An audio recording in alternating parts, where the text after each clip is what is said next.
Margot Robbie, qui interprète Barbie, est au sommet du monde et est aimée par tous. Mais y a-t-il réellement un travail derrière ou est-ce juste un joli visage? Margot Robbie est née en 1990 dans le Queensland en Australie. À seulement 4 ans, son père quitte la famille, laissant sa mère Sherry toute seule avec ses 4 enfants. Sherry, physiothérapeute de profession, travaille avec des personnes âgées et des enfants handicapés. Après le divorce, elle devient la seule pourvoyeuse de la famille et Margot se souvient de cela avec beaucoup d'étonnement et d'admiration pour sa mère. C'est peut-être pour cela qu'elle a une attitude de travail acharnée pour atteindre ses objectifs. Pendant les vacances, les enfants restent avec leurs grands-parents où Margot apprend à couper du bois, conduire un tracteur et traire des vaches. Mais son cœur désire autre chose, le cinéma. À l'école, Margot participe à diverses activités telles que l'aviron, la danse, le théâtre et le softball. Mais c'est son intérêt pour le cinéma qui l'amène finalement à Melbourne et à son premier travail dans la série pour enfants, La Princesse Éléphant, aux côtés du alors inconnu Liam Hemsworth. Pour financer ses études, elle aide sa mère Margot et commence à travailler à l'âge de 16 ans dans 3 emplois différents. Vendeuse dans une boutique de plage, serveuse et employée de nettoyage. Son salaire est investi dans des cours d'acting et dans le billet qui l'emmènera à Melbourne.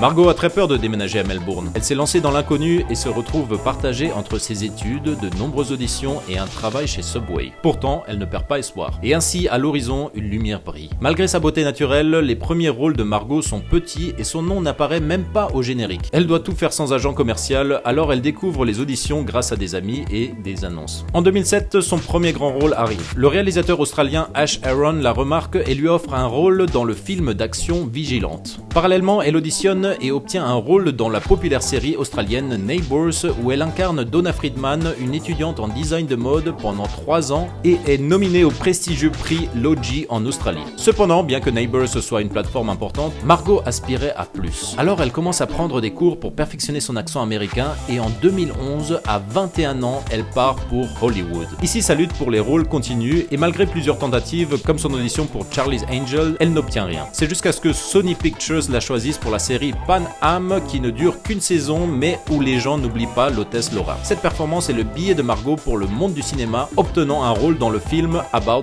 Time. Son premier rôle est bien accueilli et 1 an plus tard, elle joue le rôle qui changera sa carrière pour toujours. Le célèbre réalisateur Martin Scorsese, connu pour choisir soigneusement ses acteurs, recherchait une actrice pour jouer la blonde la plus sexy du monde dans son prochain film Le Loup de Wall Street. Margot envoie une cassette avec son monologue et part célébrer l'anniversaire de la reine Elisabeth II sans attendre à obtenir réellement le rôle. Mais à sa grande surprise, la directrice de casting est impressionnée par elle, alors Margot reçoit un appel lui annonçant qu'elle a une audition à New York avec Scorsese et Leonardo DiCaprio. Lors du test, Margot doit improviser des scènes avec DiCaprio. À un moment donné, l'acteur s'exclame « Que signifie ce regard ?» laissant Margot confuse quant à savoir si c'est une partie de sa performance ou une question sincère. Convaincue qu'elle a gâché sa chance, elle décide de prendre un risque dans une scène où DiCaprio, après une dispute, lui demande un bisou. Margot ne sait pas quoi faire, elle ne sait pas si elle doit l'embrasser ou improviser quelque chose. Alors en réponse, Margot improvise et lui donne une gifle tout en disant « Va te faire boire !» Le silence remplit la scène et Margot craint d'avoir ruiné sa carrière. Mais au lieu de cela, Scorsese et DiCaprio commencent à rire. Cet acte audacieux se révèle décisif, remportant le rôle pour Margot et ouvrant la voie à Hollywood. Son interprétation dans ce film lui vaut une nomination comme meilleure actrice dans un second rôle par l'Association des critiques du cinéma de Géorgie. Après Le Loup de Wall Street, la renommée de Margot explose. Les offres pleuvent et son visage orne toutes les couvertures des magazines les plus prestigieuses. Cependant, elle se promet de ne travailler qu'avec des réalisateurs qui comprennent les femmes et leur psychologie. Margot Robbie a continué à prospérer et en 2014, elle a vécu une année très importante pour elle, à la fois sur le plan professionnel et personnel. Pendant le tournage du drame romantique Suite française, elle rencontre l'assistant de réalisation Tom Ackerley, avec qui elle partage son insatisfaction face au manque de bons rôles féminins. Leur amitié grandit, passant des après-midi ensemble jusqu'à ce que des sentiments naissent. Margot fait le premier pas et cette relation aboutira à un mariage quelques années plus tard. Au cours de la même année, Margot, Tom et 2 autres partenaires fondent Lucky Chap Entertainment,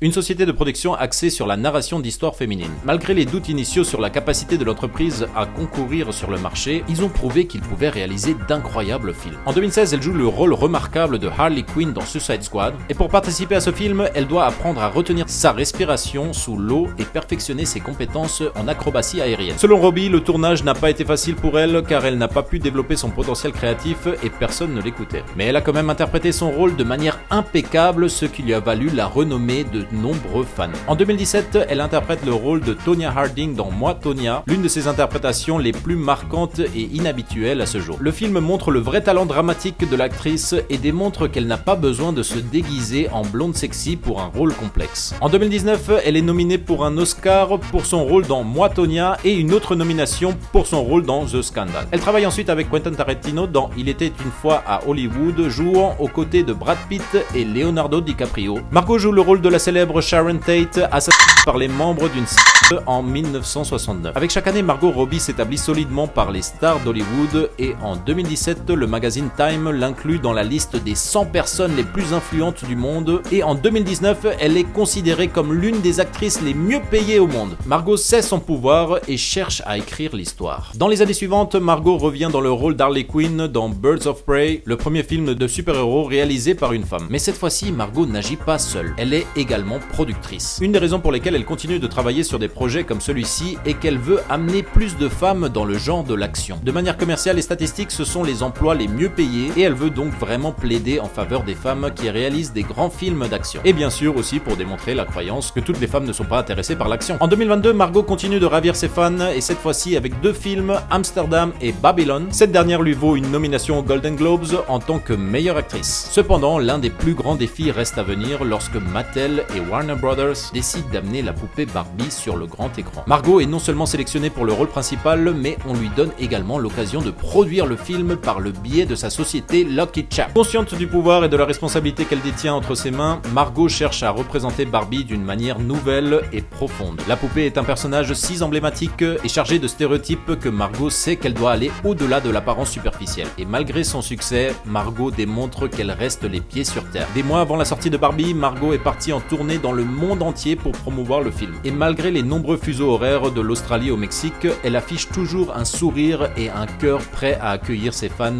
et le public. En effet, lors de sa visite au Mexique, où elle est accueillie par un groupe de mariachi féminins et un public immense et bruyant, elle mentionne « Je n'avais jamais vécu quelque chose comme ça et j'ai déjà été à Comic-Con, j'ai fait des premières et j'ai été à Cannes, mais je me suis dit ce jour, mon Dieu, si seulement je pouvais prendre une photo et la garder pour toujours, je ne serais plus jamais triste. » C'était incroyable. Cette réflexion témoigne de son appréciation pour les expériences que sa carrière lui a offertes et de sa gratitude envers les personnes qui rendent ces expériences possibles. En conclusion, le parcours professionnel de Margot Robbie pourrait être comparé à la métamorphose d'une poupée Barbie, car tout comme Barbie qui a commencé comme un simple jouet en plastique, est devenue une icône de la culture populaire. Margot est devenue une actrice renommée et une figure respectée à Hollywood, dépassant les attentes initiales basées sur son apparence. Tout comme Barbie a défié ses propres limites en passant d'une poupée à la mode à astronaute, présidente et médecin, Margot a démontré qu'elle n'est pas limitée à des rôles conventionnels ou stéréotypés et qu'elle est bien plus qu'un joli visage. Je m'appelle Woumada et merci d'avoir regardé jusqu'au bout. Si vous voulez voir plus de vidéos, n'oubliez pas de vous abonner et n'oubliez pas le petit like, ça fait toujours plaisir. Merci, au revoir.